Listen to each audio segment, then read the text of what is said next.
بسم الله الرحمن الرحيم يا أيها الذين آمنوا لا تتخذوا عدوي وعدوكم أولياء تلقون إليهم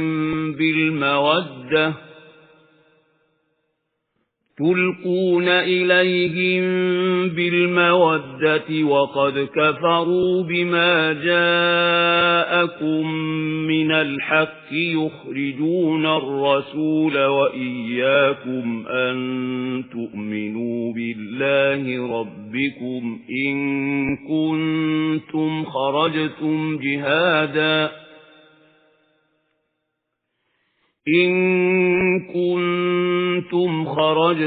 جهادا في سبيلي وابتغاء مرضاتي تسرون إليهم بالمودة وأنا أعلم بما أخفيتم وما أعلنتم ومن يفعله منكم فقد ضل سواء السبيل إن يثقفوكم يكونوا لكم أعداء ويبسطوا إليكم أيديهم وألسنتهم بالسوء وودوا لو تكفرون لن تنفعكم أرحامكم ولا أولادكم يوم القيامة يفصل بينكم والله بما تعملون بصير. அத்தியாயம் அல் மும்தஹினா மதீனாவில் அருளப்பட்டது. வசனங்கள் 13. அளவிலா கருணையும் இணையிலா கிருபையும் உடைய அல்லாஹுவின் திருப்பெயரால். இறை நம்பிக்கை கொண்டவர்களே, நீங்கள் என் வழியில் ஜிஹாது செய்வதற்காகவும் எனது உவப்பை பெறுவதற்காகவும் தாயகத்தை துறந்து இல்லங்களை விட்டு வெளியேறியிருந்தால் எனக்கும் உங்களுக்கும் பகைவர்களாயிருப்பவர்களை நண்பர்களாக்கிக் கொள்ளாதீர்கள். நீங்கள் அவர்களுடன் நட்புறவு வைக்கின்றீர்கள், ஆனால் அவர்களோ உங்களிடம் வந்துள்ள சத்தியத்தை ஏற்க மறுத்துவிட்டிருக்கிறார்கள். மேலும் அவர்களின் நடத்தை இதுவே. இறை தூதரையும் உங்களையும் நீங்கள் உங்கள் அதிபதியாகிய அல்லாஹ்வின் மீது நம்பிக்கை கொள்கின்றீர்கள் எனும் தவறுக்காக நாடு கடத்துகின்றார்கள். ஆனால் நீங்களோ அவர்களுக்கு இரகசியமாக நட்பு தூதை அனுப்புகிறீர்கள். ஆயினும் நீங்கள் இரகசியமாகவும் வெளிப்படையாகவும் செய்யும் அனைத்தையும் நான் நன்கு அறிகின்றேன். உங்களில் யாரேனும் இவ்வாறு செய்தால் சின்னமாக அவர் நேரிய வழியிலிருந்து பிறழ்ந்தவராவார். மேலும் அவர்கள் நடத்தை இதுவே. உங்களை தங்களின் பிடியில் அவர்கள் கொண்டு வந்து விடுவார்களானால் உங்களுடன் பகைமை கொள்கின்றார்கள். மேலும் அவர்கள் தம்முடைய கையாலும் நாவாலும் உங்களுக்கு தொல்லை தருகின்றார்கள். நீங்கள் எப்படியேனும் நிராகரிப்பாளர்களாகிவிட வேண்டும் என்று அவர்கள் பெரிதும் விரும்புகின்றார்கள். மறுமை நாளில் உங்களுடைய இரத்தபந்த உறவினர்களோ உங்களுடைய பிள்ளைகளோ உங்களுக்கு பயனளிக்க மாட்டார்கள். அந்நாளில் அல்லாஹ் உங்களிடையே பிரிவை ஏற்படுத்தி விடுவான். மேலும் அல்லாஹுதான் உங்கள் செயல்களை பார்ப்பவனாக இருக்கின்றான். قد كانت لكم أسوة حسنة في إبراهيم والذين معه إذ قالوا لقومهم إنا براء منكم ومما تعبدون من دون الله كفرنا بكم وبدا بيننا وبينكم العداوة وَبَدَا بَيْنَنَا وَبَيْنَكُمُ الْعَدَاوَةُ وَالْبَغْضَاءُ أَبَدًا حَتَّى حتى تؤمنوا بالله وحده إلا قول إبراهيم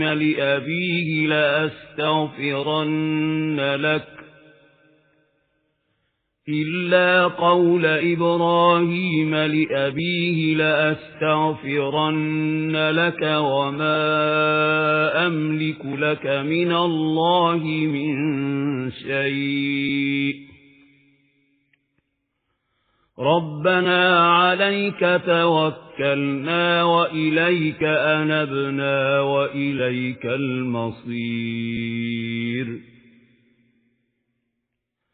ربنا لا تجعلنا فتنة للذين كفروا واغفر لنا ربنا إنك أنت العزيز الحكيم. உங்களுக்கு இப்ராஹீமிடத்திலும் அவருடைய தோழர்களிடத்திலும் ஓர் அழகிய முன்மாதிரி இருக்கிறது. அதாவது அவர்கள் தங்கள் சமூகத்தாரிடம் தெளிவாக கூறிவிட்டார்கள், உங்களை விட்டும் இறைவனை விடுத்து நீங்கள் வணங்குகின்ற கடவுளரை விட்டும் நாங்கள் சின்னமாக விலகிவிட்டோம். நாங்கள் உங்களை நிராகரித்து விட்டோம். மேலும் உங்களுக்கும் எங்களுக்கும் இடையே நிரந்தர பகைமையும் வெறுப்பும் ஏற்பட்டுவிட்டன. ஏக அல்லாஹ்வின் மீது மட்டும் நீங்கள் நம்பிக்கை கொள்ளும் வரையில். ஆனால் இப்ராஹீம் தன் தந்தையிடம் இவ்வாறு கூறியது விதிவிலக்கானது. நான் உங்களுக்காக நிச்சயம் பாவ மன்னிப்பு கோருவேன். மேலும் அல்லாஹ்விடமிருந்து உங்களுக்காக எதையும் பெற்றுத் தருவது என் அதிகாரத்திற்கு உட்பட்டதல்ல. இப்ராஹீமும் அவருடைய தோழர்களும் இவ்வாறு இறைஞ்சினார்கள், எங்கள் அதிபதியே, உன்னையே நாங்கள் முழுமையாக சார்ந்திருக்கின்றோம்.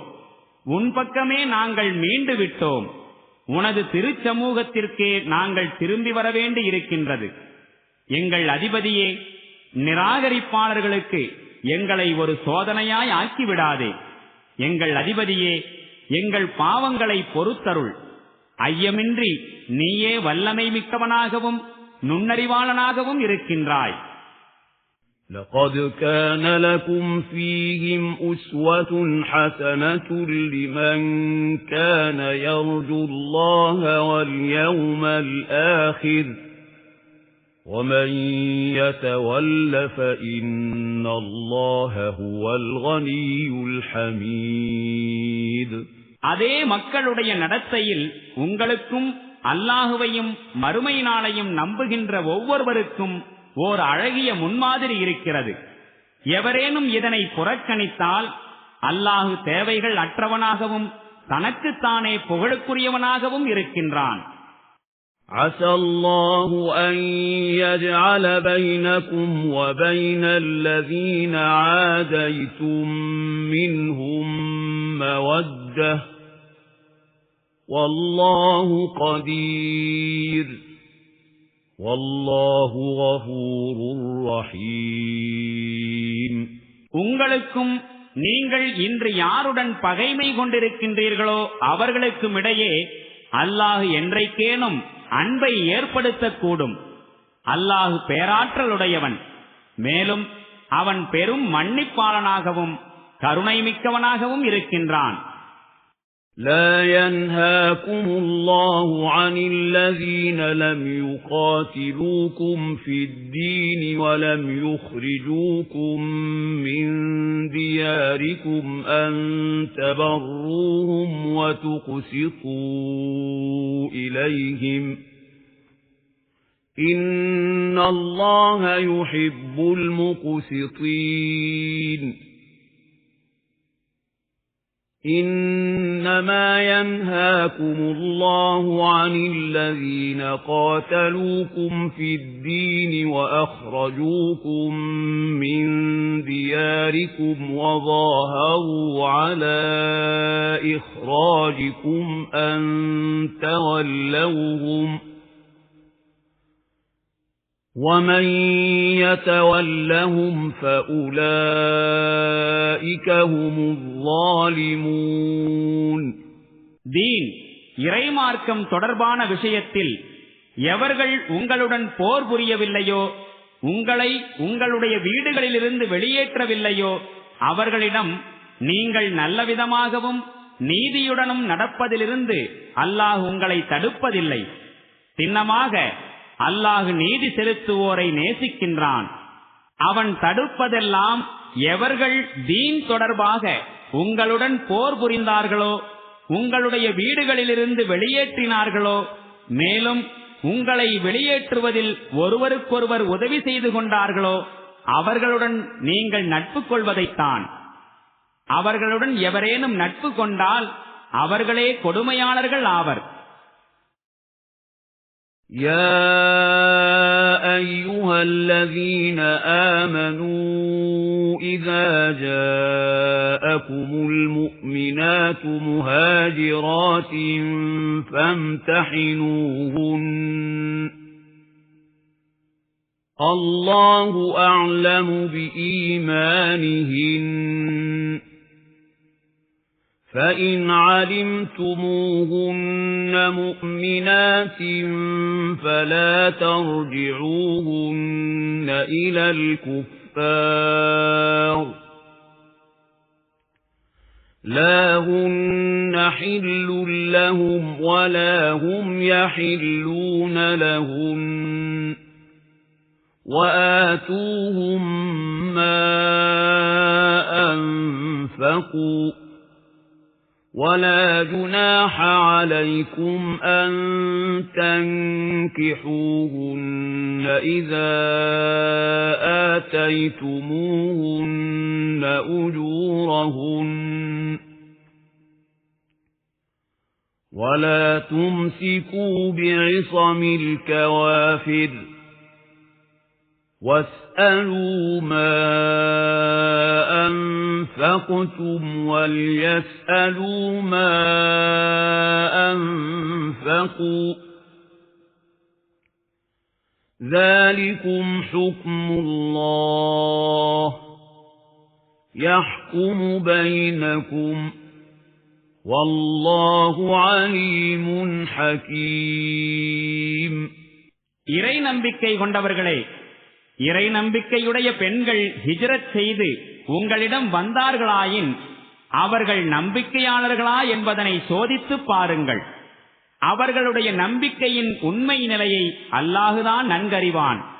மேலும் அவர்கள் நம்பிக்கையாளர்கள்தாம் என்பது உங்களுக்கு தெரிந்துவிட்டால் நிராகரிப்பாளர்களிடம் அவர்களை திரும்ப அனுப்பாதீர்கள்.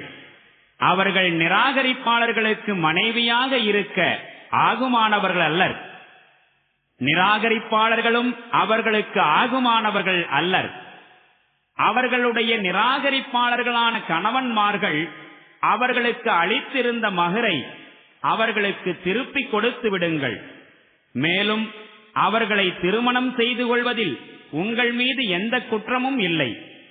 நீங்கள் அவர்களுக்குரிய மகரை அவர்களுக்கு கொடுத்து விட்டால், மேலும் இறைவனை நிராகரித்துவிட்ட பெண்களை நீங்களும் திருமண உறவில் வைத்துக் கொள்ளாதீர்கள். நிராகரிப்பாளர்களான உங்கள் மனைவிமார்களுக்கு நீங்கள் கொடுத்திருந்த மகரை அவர்களிடம் திரும்ப கேளுங்கள். மேலும் நிராகரிப்பாளர்கள் தங்களின் முஸ்லிமான மனைவிமார்களுக்கு கொடுத்திருந்த மகரை அவர்களும் திரும்ப கேட்கட்டும். இது அல்லாஹுவின் கட்டளையாகும். அவன் உங்களிடையே தீர்ப்பு வழங்குகின்றான். மேலும் அவன் மிக்க அறிந்தவனாகவும் நுண்ணறிவுடையவனாகவும் இருக்கின்றான்.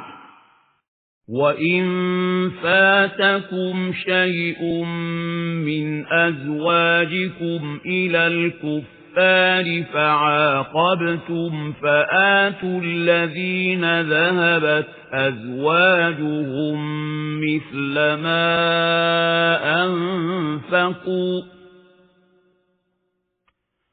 وَاتَّقُوا اللَّهَ الَّذِي أَنْتُمْ بِهِ مُؤْمِنُونَ.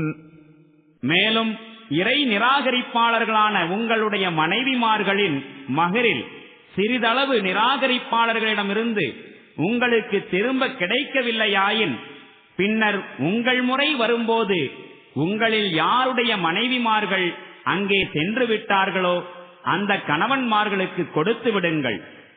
அவர்கள் வழங்கிய மகருக்கு சமமான தொகையை. மேலும் எந்த இறைவன் மீது நீங்கள் நம்பிக்கை கொண்டிருக்கின்றீர்களோ அவனுக்கு அஞ்சி வாழுங்கள்.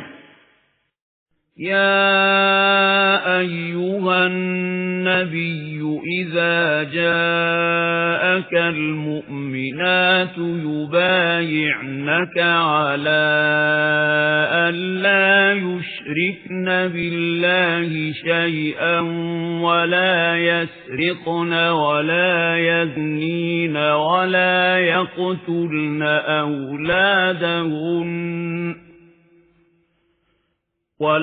يقتلن أولادهن ولا يأتين ببهتان يفترينه بين أيديهن وأرجلهن ولا يعصينك في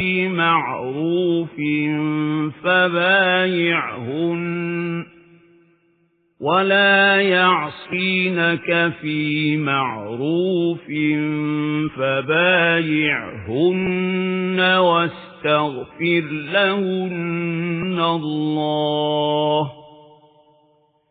إن الله غفور رحيم. நபியே, இறை நம்பிக்கை கொண்ட பெண்கள் உம்மிடம் விசுவாச பிரமாணம் செய்வதற்காக வந்து அவர்கள் அல்லாஹுவுடன் எதனையும் இணை வைக்க மாட்டார்கள் என்றும், திருட மாட்டார்கள் என்றும், விபச்சாரம் செய்ய மாட்டார்கள் என்றும், தம்முடைய குழந்தைகளை கொல்ல மாட்டார்கள் என்றும், தங்களுடைய கைகால்களுக்கிடையே எந்த அவதூறையும் இட்டுக்கட்ட மாட்டார்கள் என்றும், எந்த ஒரு நல்ல காரியத்திலும் உமக்கு மாறு செய்ய மாட்டார்கள் என்றும் வாக்குறுதி அளித்தால் அப்போது அவர்களிடமிருந்து விசுவாச பிரமாணத்தை ஏற்றுக்கொள்ளும். மேலும் அவர்களுக்காக அல்லாஹுவிடம் பாவ மன்னிப்பு கோரும். சின்னமாக அல்லாஹு மிக்க மன்னிப்பவனும் கருணை புரிபவனுமாயிருக்கின்றான். يا أيها الذين آمنوا لا تتولوا قوما غضب الله عليهم قد يئسوا من الآخرة كما يئس الكفار من أصحاب القبور. இறை நம்பிக்கை கொண்டவர்களே, எந்த மக்களின் மீது அல்லாஹு கோபம் கொண்டிருக்கின்றானோ அந்த மக்களுடன் நீங்கள் நட்பு கொள்ளாதீர்கள். மறுமை குறித்து அவர்கள் நம்பிக்கை இழந்திருக்கிறார்கள். மண்ணறைகளில் அடங்கிவிட்டிருக்கும் நிராகரிப்பாளர்கள் நம்பிக்கை இழந்திருப்பது போலவே